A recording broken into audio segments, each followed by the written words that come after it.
Most of the quilts for the exhibit, they mainly just get vacuumed and they get a Velcro header that gets hand sewn onto the back. And in this case, some of the quilts, they need to be repaired and other quilts need to be cleaned.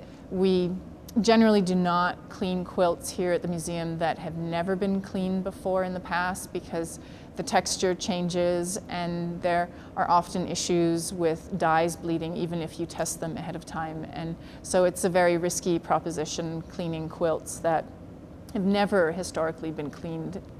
With other objects such as crazy quilts, which are never ever cleaned other than a gentle vacuuming, it's very common. There are silk patches that have deteriorated. You'll see splitting and checking and little pieces will start to come off.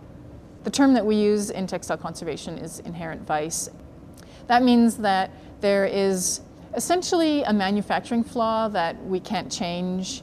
In a lot of these silks, they were sold from the manufacturer to the stores by weight, and when they processed the silks to dye them, they would lose up to 25% of their weight. So everyone likes to make some money, and manufacturers realized that they could increase the weight by adding metal salts to the dye solution, and that tends to make these silks very sensitive to light. So some of them start to split away, and so we don't replace or remove anything. We actually put very sheer polyester fabric covers, and they're so sheer that it's just like a little haze of color, and we try to match the color.